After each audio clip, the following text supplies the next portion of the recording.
It's Tap Room Tramps and with a pub special. I mean, well, we are the room in the pub talking pub bollocks about sport, politics, and anything that's in the news generally. But this is I wanted to do this as well because it's about pubs. I'm not saying I love pubs, but I love pubs.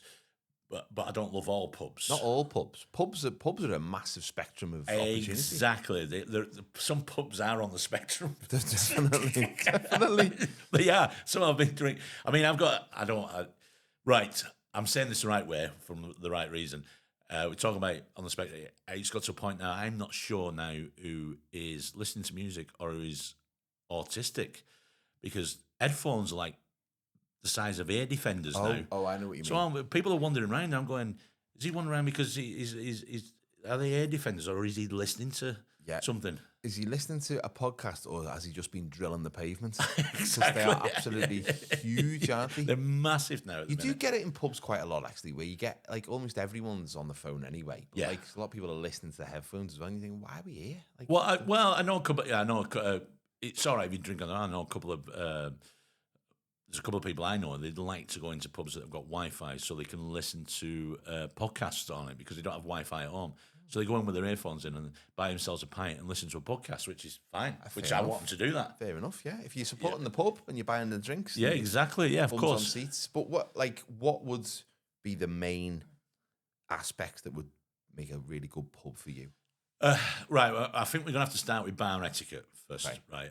And this is not the pub per se. This is people that go drinking. So there are two types of drinkers at the minute I love with a passion. One is the part-time Christmas drinker, New Year's Eve drinker. They're annoying. They're the ones that clutter up the bar. I've actually been in a queue at a bar on a New Year's Eve when a woman said to the barman, "Do you sell lager?"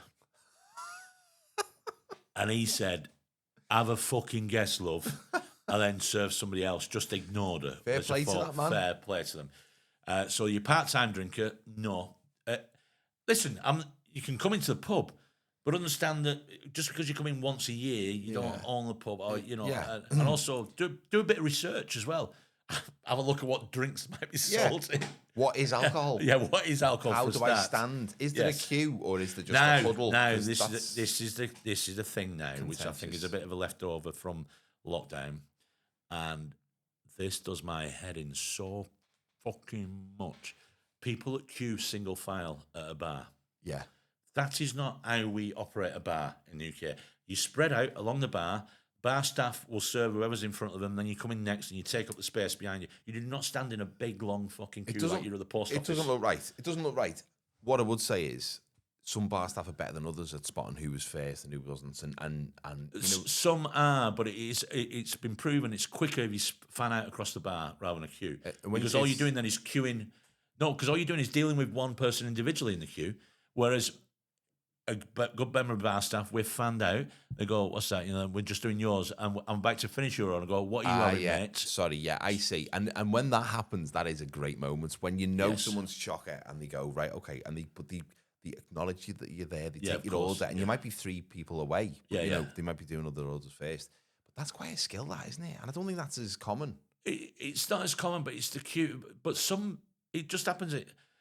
I've seen it at venues when going doing gigs, and the show started late because people have been queuing single file at a fucking bar. It doesn't look right, does it? It doesn't look right, and it's going a length. No, it's not. It looks far too formal. Utilise the bar. It's a big bar. Yeah, it's a big long bar. Stop it. So stop. Yeah. Stop queuing at bars. Stop that. Please stop queuing at bars. Stop asking if there's lager. Stop part-time drinkers queuing at bars. There seems to be a complete lack at the minute as well in a lot of pubs of beer mats. That was what I was going to say. I can't stand it when there's no beer mat because it dribbles all over your pants. I've ruined many a shirt sleeve leaning into somebody's mess they've left behind them. So beer mats, please, pubs. And I know they I used to always think they got your beer mats for nothing in some pubs, but sometimes you have to pay for them. They have to buy beer mats. Yeah, because a lot of them are just like little adverts, aren't they? Well, exactly. But they have to buy their own glasses now as well, a lot of pubs. Well, a lot of glasses now all glasses are branded, aren't they? Yeah. And if it actually feels weird, you should see my cupboard at home. Well, I've got a few as well. I've got Brooklyn. Is it not Brooklyn? Brixton Lager. Well, which has got like it's got the David Bowie or Bowie. Sorry, I don't even know. Bowie. Yeah. The David Bowie like lightning on it. All right, yeah, So Ziggy. That's a Ziggy one. A Ziggy one. I'm having that. That's been in my house now. That'll go down the generations now. I'll pass that on. But yeah, it feels weird when you get like a pint of neck oil in a Madry glass. It's like, ugh. No, that shouldn't happen. So I've always had this thing about Guinness. So I used to drink Guinness all the time one time, and you get Guinness in a glass not designed for Guinness, which usually result in the pint being fucked up. Yeah. But also, it shouldn't happen. Now, this is when it shouldn't happen. If you're a seasoned drinker and some kid behind the bar has poured your drink in the wrong glass, don't have a go at them because they've not been shown. It's not their fault. They don't know. They don't know. It's whoever is the manager or has taken them on hasn't shown them what to do properly in that situation. Because the first thing you should do is, if you've got no clean Guinness glasses left, you say, there's no Guinness glasses left. Can you wait for a few minutes while we wash one? And you go, and a proper Guinness drinker will say, yes. I will wait. Exactly. Or I've brought my own. Yeah. yeah. I'm committed. Yeah. I'll have a Guinness Zero, which isn't too bad, actually. It's very nice, the Guinness Zero. Yeah, it tastes very close to the real one. The other one is Camden Brewery do a Camden Stout. Really? Which is incredibly smooth. Wow. I would recommend that. And what, that's nice. Zero, is it? No, that's full fat. Oh, right, okay. Yeah. Well, John Willie Leesy's Brewery, which are big in the Northwest, their stout is really good. Is it? Very good, yeah. Nice. Very good substitute for Guinness. I had a stout on Sunday night. I thought I'll treat myself to a little stout at a busy weekend, and I only had one glass of stout, a can of stout in the fridge, and it was one. My wife had bought me a load of, it was the Brew York, it is. Right, yeah. Which I do enjoy their beers, but she bought me like a selection box, so, you get the ones that you like, you get the ones that you're not as keen on, you get the one that you open because you want to have a bevy, and you realise halfway down it's 0%, and you're like, oh, that's not doing what I want. Yeah. So I binned that one, and then the only one I had left was this stout. I was like, oh, I love stout. But it was marshmallow and chocolate stout, and it was 8.5%, and I tasted it, and it was minging. It was just dead sweet. I've got one of them in my fridge now, which is about 8% proof, and it's from some range. I got it from Sainsbury's because it was part of a deal, so I thought I'll get it.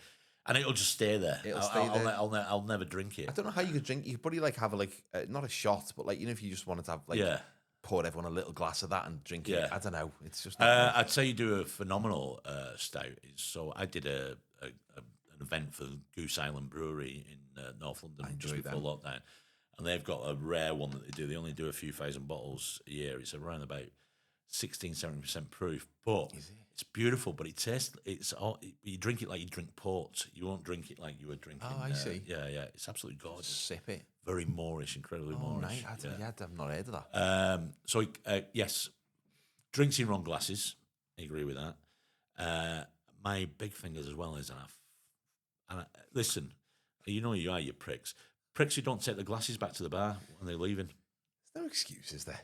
Just anyway. They'll collect them anyway. They go, no, it might be just one person on doing the bar, and the bar's busy. You can't come around collecting the fucking. Just take your glasses back. Yeah, just take it back. Take all of them back. Yeah, it doesn't. Clear your table. Help the staff. Keep the situation smoothly running. Exactly, yeah. How do you feel about getting your next pint in the same glass if it's the same drink? They don't like to do that. No, we don't. Apparently not supposed to do. Right, what is that? But I don't mind. So, one of my locals drinks Cruz Campo. They serve Cruz Campo, and I don't mind Cruz Campo because it's a great way of getting into a Scottish accent. Cruz Campo? Cruz Campo, right? So before you know it, you're Scottish, right? Aye. So Cruz Campo, but they've got a special glass for them. If they haven't got them, they'll do it in a Coors glass. It's not quite the same.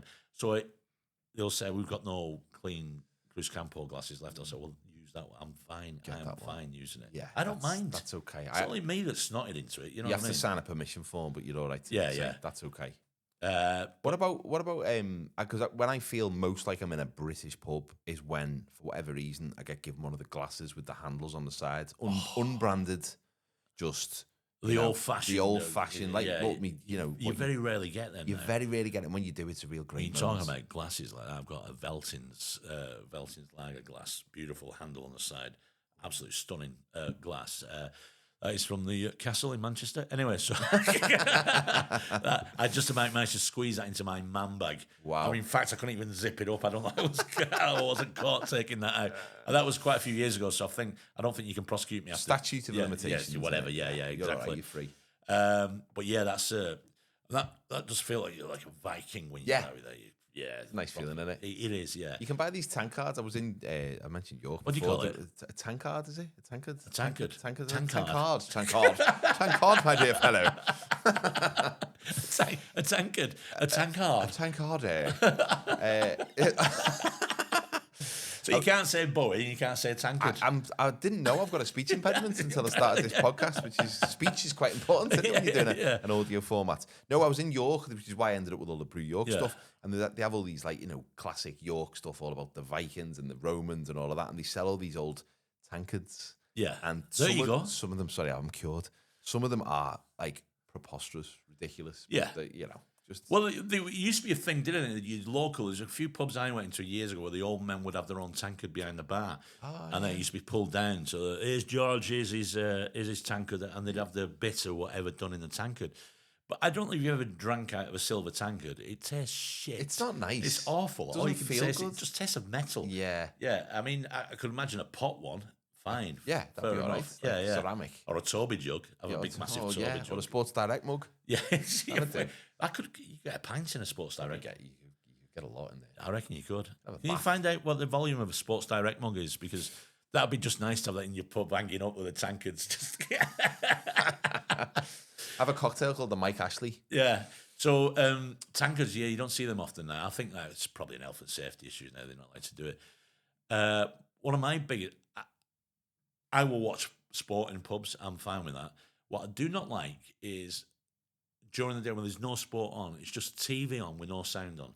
The news or something it's just like that. something on it, but there's no sound on it. Yeah. So if you've got no sound on it, don't have it on. No. But I hate them when they're in the court. So some pubs I've been in where I've been new to the pub, and I've not realised I've been sat underneath a TV with no sound on. And then you can see people keep looking over. And you start thinking, the fuck are they looking at? Why is everyone looking at me? Fucking arseholes. What's he looking at? Well, he's nudging him, saying, look over there. Yeah, I know, exactly. And you go, what? And it's because 9/11's just happened, and it's above you. Yeah. Something horrific has gone on the news banner. So I don't mind the TVs being on the sport, but have some sound coming out of them. Or if not, don't bother. Yeah. Because you'll find, and I've been sat in many a room in a pub with friends, and because there is some screen on, there's no sound.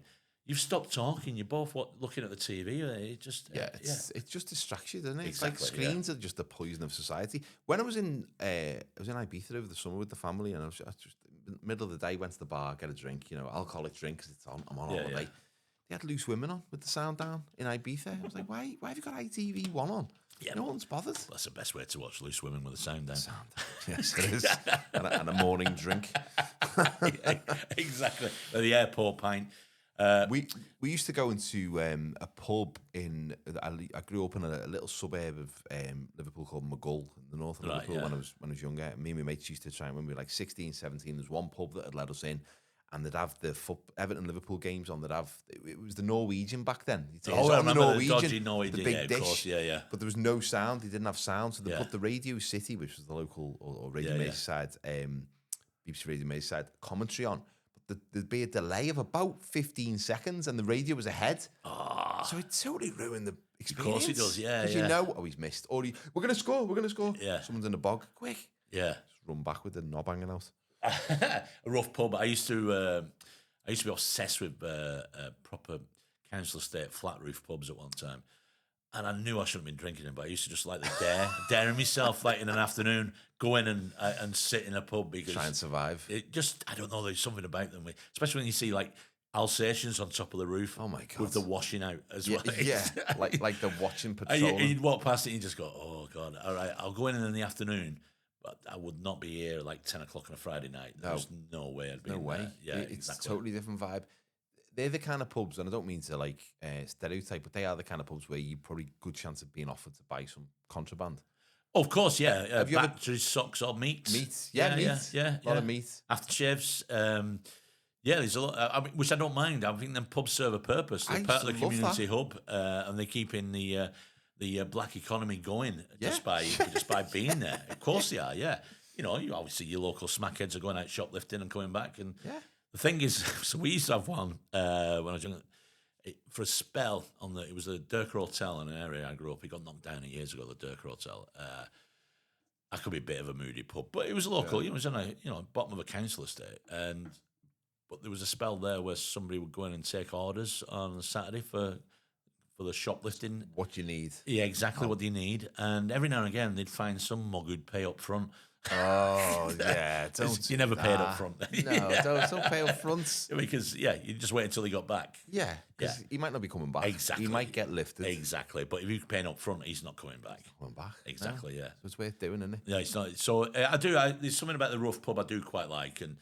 But they do serve communities. And I understand as well the old-fashioned local. There was one on the bottom of Durka called the Garden. I think it was called the Gardener's Rest. It was on a street called Acre Lane. And I went in there when I was about 18, meeting a friend who lived around the corner. It was a Saturday, so we were gonna. So this is when pubs still closed in the afternoon at 3 o'clock. So we were gonna go and have a couple of drinks in the afternoon, and I can't remember what we were gonna do. Something else, and then go back to the pub at 5 o'clock. So I got there. I've never been in there before, and an old bloke comes over and he goes, "You're gonna have to move. George stands here." I said, "Who?" He said, "George. He said he'll be in soon." I said, "Right." I said, "Well, I'll move." He went, "No." He said, "No." He said, "George stands here." Not sits here. Not in his seat. Stands here at the bar, right? So I think, all right, I'll move. And as I move further along, he's watching me. He looks at me and goes, "No, not there either. Not there either. Dave's coming in soon." So I moved to the end of the bar and he goes, "That's right." That's what he says. God. And then about 2 minutes later, an old bloke walks in and stands where I've been. And I went, "Is that George?" He goes, "That's George." Which I quite like. I mean, they'd had that system for years. So, yeah. Well, if it ain't broke. But I like the fact I would have given him something to talk about for the rest of the day. Can't bloody believe it. Some kid was stood in George's place today. Yeah, lucky George, I was here because you wouldn't have been able to stand there. All hell could have broken loose. Exactly. The whole system's done. Exactly. George goes home for the first time. He's abusive to his wife. I go, "Why? Some kid was stood in my place at the bar." Someone wronged him. Are you enjoying the show? Or maybe you're not enjoying the show. But either way, we'd love to hear from you. So drop us a line at taproomtramps@gmail.com. We'd love to hear from you. Exactly. Stole this real estate. Where would your space be then if you had the standing space in the? Because I like being near the bar. So I like to be near the bar. So I have two locals. So one, the Railway Inn, which is in Greenfield, they have a tap room, which I love, and they have a little serving hatch, which is probably about that wide there, and there's two bar stools. I always take the one on the left hand side as you're looking at the bar, right. Face the door, and see the rest of the tap room. Nice. It's opened up. I sit there. Nice view. Exactly. And I do sometimes get pissed off if we get in there and people are in there on the seat. And it's not, I haven't got claim to that seat, but it does fucking annoy me a bit. And you think, fucking hell. That's Mick's seat. Well, exactly. That is my seat. And my other local, the Banked Up Tavern in Oldham Town Centre, I usually grab a stool at the bar. But I usually only go in there Fridays and Saturdays if I've been gigging locally. I get in there afterwards. That's a music venue. Right. It's a great one as well. Late license? They're up till about 2 in the morning. Yeah, they're all right. And they're good for music as well. I mean, this is something that's really, pubs are disappearing, but also the entertainment style of pub is disappearing. And they're great as well. They do varied. Sometimes they'll have cover bands on, but then they have this one you would like is a lot of the Fridays. They have what's an 0161, which is the Manchester dialing code. But it's a metal night. Oh, right. So they have very metal, but I'm not into metal, but they're always busy. You'd like them. I mean, I've sort of drifted a little bit away from metal. Some are real hardcore. The ones where the only words you can understand are the worst words. Yeah, exactly. Some are all right. Not my vibe, no. But it's packed. But the fact they're there and they're original bands. Yeah. Probably the best one of them metal nights I saw was it was operatic metal. It was like listening to film scores, and the band that were closing were from Paris. Really? And I kept thinking, fucking hell, they're in Oldham. Come all that way. Was this their dream? But beautiful voices, like operatic style singing voice to real metal tunes. I'm not aware of this genre. Well, you've got to look it up. It feels like you're listening to a soundtrack, a film soundtrack. Yeah. It's fantastic. Well, I love it when you have a film soundtrack on either accidentally in your headphones, because whatever you're doing feels really, really grandiose. Like you're in Aldi and you haven't got any butter, and you feel it. Yeah. You're all of a sudden, some guitar. You're right. I'm going to look for the butter. Yeah. Well, you got the music. You know when the Krypton explodes in the first Superman movie, while you buy the veg and you've dropped the apples, and you're like, oh, that's incredible. But whatever brings people into pubs is important. Yeah. So the metal night, and then they do a punk night as well. Evil music. punk bands on, original stuff. Then there's Tactile do music nights there. So there's always they're always trying to promote newer Stuff. bands and original bands as well, which I think is important. I mean, I'd rather watch 4 hopeless original bands than 1 good covers band. Yeah, the cover bands can be. They've got a place, haven't they? Yeah, they have have a place, but I just don't want it to be in the same time as places as me. Yeah. Because I'd rather watch people just having a go and doing something creative and artistic. And there's a lot of pubs in the hills above Oldham do live music, but they're obsessed with it's blues and rock. Yeah. It's always blues and rock, same. And you think, oh God. And prog rock as well, which I... Oh, no, I'm not a prog rock person. Fucking hate. It's too wanky. You got listen, 3.5 minutes that song had finished, but we're still here 10 minutes after that, and you're still playing that twatting still a shit fucking riff. Yeah. Yeah. It's just going on and on and on. Exactly. Sometimes it sounds like they're tuning up. Exactly. That's the main melody. And there'd be 5 members of the band, and you think, I'm pretty sure the original version of the song did not have 5 solo bits in. I'm pretty sure it didn't. So there's no need for you to do it. Yeah. Just stop it. Drum solos just don't belong in the real world, do they? They're just like someone hitting. But there was a brilliant sort of, they used to come together like a jam night. So there's a brilliant bar in Nottingham called The Navigation, which was around the corner from where the Glee Club was. And on Friday nights there, they'd have this jam session because the guy who had the pub made money as a Meatloaf tribute act. He used to be called Pete Loaf. Oh, right? wow, Pete Loaf. Yeah, but so all these musicians just come down on a Friday, and they were all 70-odd years of age. Yeah. But then we found out that there was a keyboard player came down, you name it, he'd played with it as a session musician. The drummer was exactly the same. Yeah. One of the singers come down was a session singer. They'd played with everybody famous over the years. So they were phenomenal. So were they like a house band? They'd just turn up. Right. They'd rock up. They weren't a house band. They'd just rock up. And they had a guy who played harmonics. He used to wear a big strap with like a dozen harmonicas on it, all different notes and keys on it. But they used to do a drum solo in it was a Who. They'd do like a Who song. And he'd do 5 minutes. So the rest of them used to nip out and you see them smoking and be having a fag. Keeping an eye on him, looking at the way, and then come back in and finish the song. I mean, that's rock and roll, isn't it, all the way through? Perfect, but that makes sense why there's a drum solo then, doesn't it? Yeah, exactly. If just needs a biff there. Yeah, that's fine, isn't it? But it's just otherwise it gets. But imagine being a drummer who smokes as well. You'd be like, oh, you fuckers, come on. Give me a bass solo. No, don't. No, bass solos don't work, do they? But I think, like, with these pubs with late licenses, one of the things I really enjoy, and it's been years since I've been in one, is the lock-in. Yeah. You know, you have a lock-in, a good lock-in. I don't think there's many things better in the world than a good lock-in. No. Because not only are you getting to sample more drinks and enjoy the company of the people that you're with, you feel like you're winning. You feel like you're in this bubble from the world. It's like nothing exists. The doors are shut. The curtains are blacked out. Yeah. There's music on and the world's asleep, but you're still partying. And I love that. And there used to be one. I used to gig in London a lot more than I do now. And I'd go down and stay with my brother. He lives in Highgate.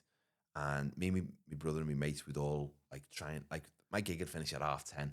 Central London, no, it's open. No, it's open. It's shut at 11 o'clock. It's rubbish. It's terrible. So we used to get the tube back to Highgate. And one night we found all the pubs around there were shut as well, except this one.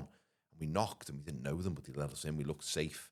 We went in and they were giving toast out to everyone. You could still smoke indoors. This is after the smoking ban. And it just felt like we found this little secret party. And then every time I was in London, we'd go in there and we went there and we got to know everyone in there. Really? Oh, it was Is it still there? wonderful. What's it called? I mean, don't, because we don't want the coppers raiding the place. I'll tell me off. I'll tell you off, Mike. Yeah, please do. Yeah, because I always struggle to find somewhere decent to drink in London. This is going back like 10 years. It's fabulous. Yeah, it was brilliant. We got taken to an Irish bar once. I've got cousins who live in Birmingham. One of my cousins, Eamon, met me once with some of his friends. I've been at a Glee gigging, and for a late night drink, they said, there is an Irish bar. He said, but we can never get into it. I said, well, we'll try it. But he said, but you get a lock in there if you can. Well, when I get there, one of the lads who's on the door has also done the Glee as well. So he sees me straight away. He goes, Mick, come in here. So I was like, I feel like a rock star. Yeah. And we're in there till like 4 or 5 in the morning drinking. It was absolutely brilliant. But I do like a lock. Part of the problem is now you get some people who just manage pubs, so there's no profit in it for them.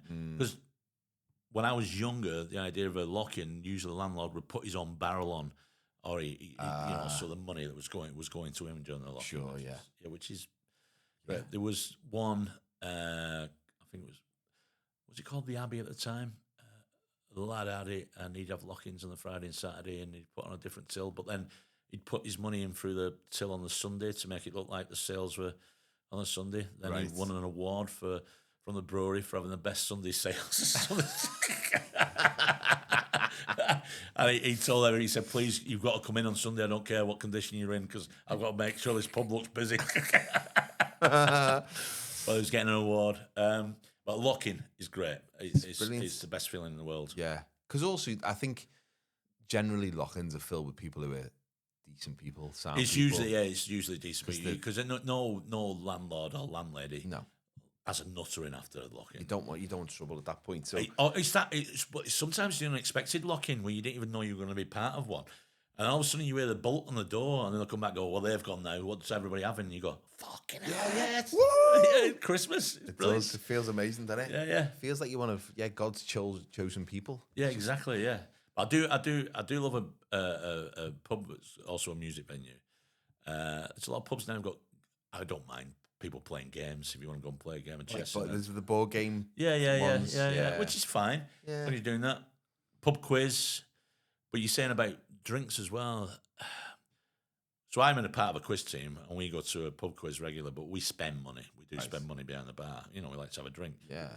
But you see some teams go into pubs, and you think they're putting this quiz on for you, and they'll nurse a glass of Coke for the 2 hours that they're there. That's not really part of the spirit, I think. It's not, is it? Yeah. I mean, you can't be forced somebody to drink, but spend some fucking money. Get a couple of drinks. Exactly. Get a couple of pints. Get 2 or 3 pints. Put at least 20 quid behind the bar for the fact that they put. Have you ever tried to come up with a pub quiz? Like the question takes ages. I do one. Oh, you actually I do one every now and again. Yeah, it takes ages, doesn't it? It does. It's hard work as well.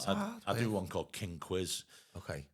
I don't know. And I do a couple of rounds of it when I do Elvis impressions. I've no idea why. Wow. Why I do it. It's a bit of a wrong one as well, a quiz as well. So it's like we did one last week, and I had an anagram range. You could fill in your own time, but every one of the anagrams was somebody who was quite a wrong one. Like yew trees. Yeah, basically, yeah. It was like a yew tree anagram. Okay. Yeah. So, I mean, it's difficult coming on. I only do that like once every 3 months. Yeah. But the one I go to, the one with the King Bill, the guy does it every week. Comes up with 50 questions every week. It's so impressive. That's remarkable. And to not repeat them, I'd just have it on a rota, and I'd go back to the beginning. Yeah. But then people would go, "Oh, I know this one." Well, that's what sometimes can happen. So there's a group of quizzes where it's called the Red Tooth Quiz, where the pub can buy the quiz. Oh.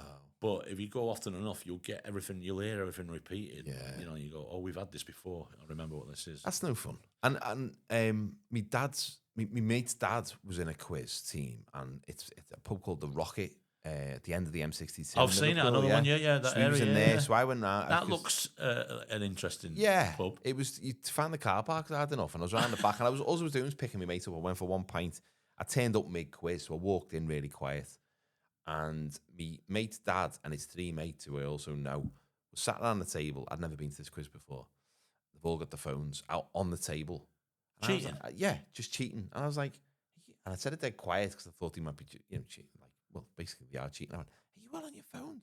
And they went, oh, yeah, everyone is. And I looked around, and every table. What's the point? Exactly. What's the point? Was it one of them? Because somebody can link up to your phone when you do the fastest. No, it wasn't that. No, it was just, everyone's just cheating. So it's not even like it's who can cheat the best. It's like who can Google. I've experienced that when we were at a pub, one of the places we used to go and do a pub quiz regular, but we had a bit of a falling out. And there was a team of young women in there who weren't the brightest, but they were quite openly cheating. Okay.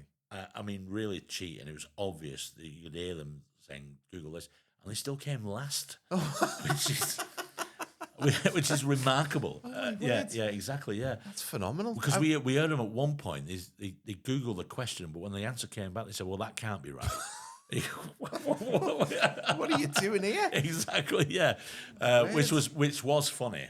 Wow. Yeah. Wow. Maybe they weren't using Google. Maybe they were using like Ask Jeeves. Yeah. So is there any other etiquette in a pub? So So bands, when the band's on, I'll try not to get too involved in conversations with people. I'll try and watch the band. Yeah. Yeah. I hate it when someone's playing a quiet song and everyone's talking over them. Yeah. But I also understand if they're not, if you haven't gone to see the band and they're just playing, because some music is there to just be wallpaper, isn't it? Just be like a sort of ambience thing.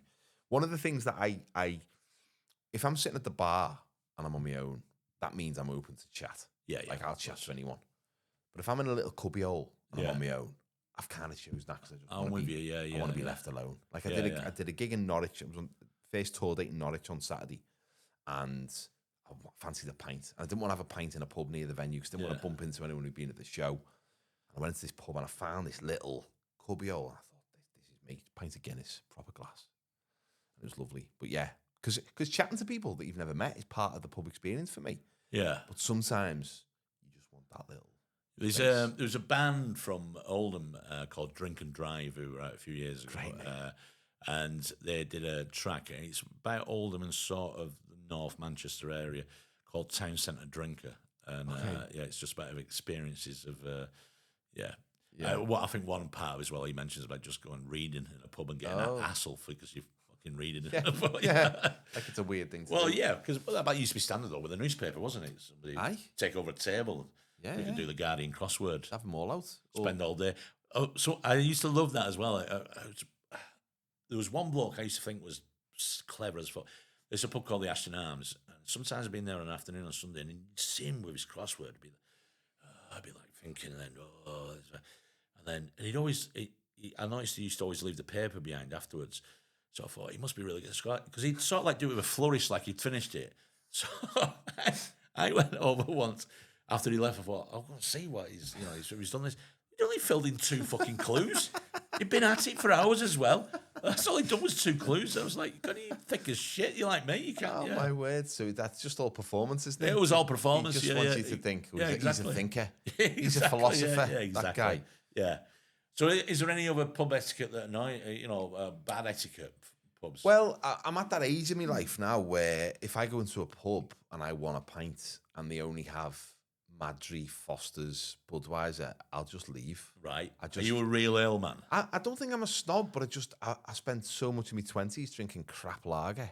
Foster's and Castlemine Forex. I still drink crap lager. I don't like. I like a wine though. I like a bottle of wine. I do like a wine. Yeah. But I'd rather have an IPA. I'd probably prefer nowadays. Right. Okay. But I like a selection. I love it. I think it's because I don't drink as much as I used to, so it's not quantity, it's quality now. So I want to have like all the taps, and I want to have all the wacky names, and I want to, when they say, "Oh, you can try it before you have the pint," it's like, "Oh yeah, I'll try it." Yeah, it's standard, and they'll have a little sample pot that's like the colour of it before. That's nice. Yeah, but I got caught out once when we went to a sort of like a tap house, like a brewery type bar in Manchester. It was a few years ago, and we were starting in the afternoon, so I don't want anything too strong on a full day sesh. You don't want a 9%. So I said, have you got any lagers at like 4%? No, the lowest one they had was like 6%. I was like, oh God, I'm not doing that. I said, have you got any stouts? Then I said, I'm not taking the piss here. I said, but have you got any stouts? You haven't done things like you put like ginger and beetroot with a fucking thing.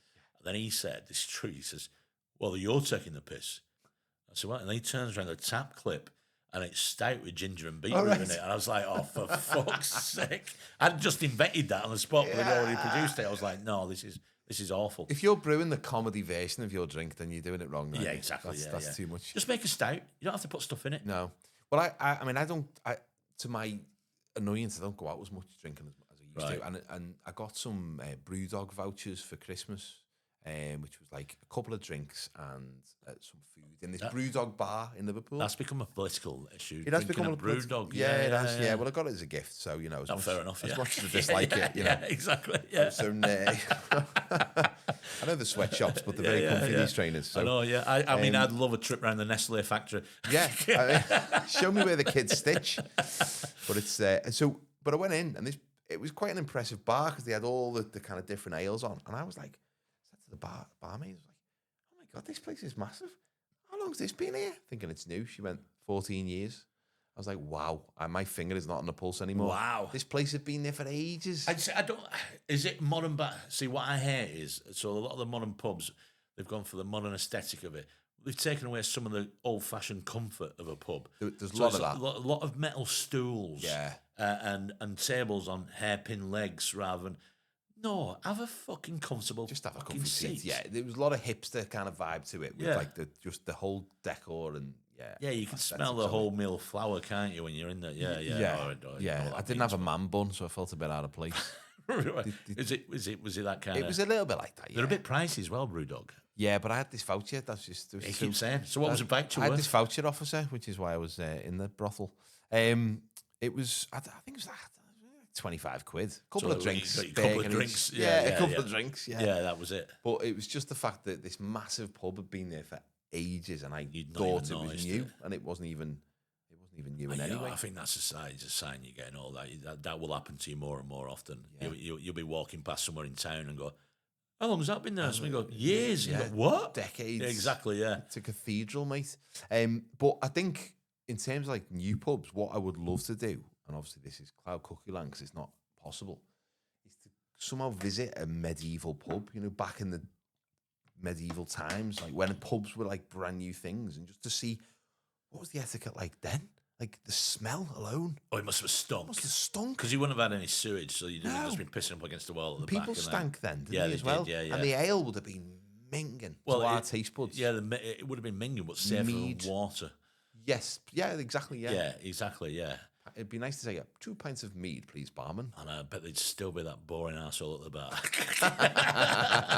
What's that, the Magna Carta? I was there, son. Yeah. I was like, oh, you weren't. He's fucking lying, Jeff. Yeah. Yeah, watching just not even a TV, but like a window, so you can watch medieval sports outside. Yeah. Jousting's on, jousting through the window, and people still cheating on the quiz. Looking at the newspaper. Well, there were but these kind of inns then as well at the time. So if you wanted a bed for the night, you'd share a bed with strangers. Yeah, so it's great, isn't it? Yeah, well, fair enough. Couple of pints, jump in the bed. Yeah, exactly. Yeah. Just so you don't wake up with fleas. Yeah, but no one's got camera phones, so. True. Well, there's Sam Smith's pub. You know the Sam Smith's pubs? Smith. Some of the most beautiful pubs in the country is Sam Smith's. Quite an eccentric family that own them. Very eccentric. And you're not allowed at the bar area any kind of mobile device, phone or anything. The only time you can produce it is if you're paying for a drink. But I like that. But there's no swearing at the bar either. Swearing. Which I hate that attitude. It's hard to not swear, but then you're in a pub and you're having a chat. Yeah, exactly. That's where swearing belongs. In one sense. It does actually. Yeah. Putting your phones away is because I think we all would probably agree that we use our phones too much, but we're all addicted, so we pull them out anyway. And start looking at them. But to actually have a rule that says you're not allowed. Yeah, I mean that's part of the reason when I come up with the title of this is the Tramps, because of the Tap Room. Is when a woman said to me once, we were talking about something. She said, "There's no talking about that in this room. If you want to talk that, go in the tap room with the other tramps." So I thought, right, well, I'll be another tramp then. Well, I'm a tramp. Yeah. My people. I'm proud. Yeah, exactly. But yeah, I think, support your local pub as well if you can. I think more pubs should come under proper community control, because that might save a lot of pubs. But they're going after pubs now as well, like music venues. Because somebody's moved in across the street, didn't realise that they had bands on the weekend. Now they complain about the noise. And that sickens me, when that happens. I hate that. That absolutely sickens me, and there needs to be tighter guidelines around that. I also think the pubs give us this opportunity that we don't get a lot of time in the modern world, which is to share a physical space with people that we disagree with. Exactly. Which is so important. And obviously, pub conversation can be sometimes very ill-informed, almost as ill-informed as this podcast. Yes, Nick, exactly. In many senses, which is what we're trying to replicate. But it's important to have. Yeah, but it's human contact. Yeah, and it's different views, different opinions. Yeah. Voices might be raised. Hopefully, that's as far as it ever gets. But you're not at home in your own little rabbit hole online echo chamber listening to it. You're hearing different views, and that's what's important. It's important, and also it humanises those views, because some views that you hear online, you go, well, that's people who think like this must be other than me, but they're not. We're all human. We're all far more related than we exactly. think. And you can also sometimes hear a side to an argument, a counter argument you never thought of. You go, oh, all right, it's interesting. Well, John's got a point there. John has got a point. Yeah. I mean, the rest of the stuff is shite, but he's got a point on that. And he's standing in the wrong place. Yeah, exactly. Yeah, standing in my space. Exactly. Please don't stand in my space. But that'll be a good one. If you want to email in any pub etiquette of things that are not done right in pubs, let us know at taproomtramps@gmail.com. And maybe we can create the perfect pub, can't we? Some kind of guidelines. I would hate the perfect pub. Would you? Yeah, it's got to be. It's got to be rough around the edges. What is the perfect pub anyway? It sounds a bit sanitized now. I've said that out loud. Yeah, it does that. Yeah. I think there's got to be a few problems. That's what makes a pub the pub. Yeah. It's got to be the pub. Can't be the perfect pub. But go down to your local pub, like you're saying. Because even if you get down there once a month, that just helps. Put this podcast on. Go and listen to it on their Wi-Fi. There you go. Use their Wi-Fi. Yeah. Just don't stay in John's space. Yeah. And I can guarantee that if you don't know what the password is, it'll be usually the name of the pub. Lowercase. They're never that imaginative with it. They're not, are they? It's normally quite straightforward. Yeah, exactly. We'll wrap it up there. Yeah, so follow, subscribe, and get in touch, and we'll see you soon. Share it, whatever. Bye-bye. Bye. Enjoy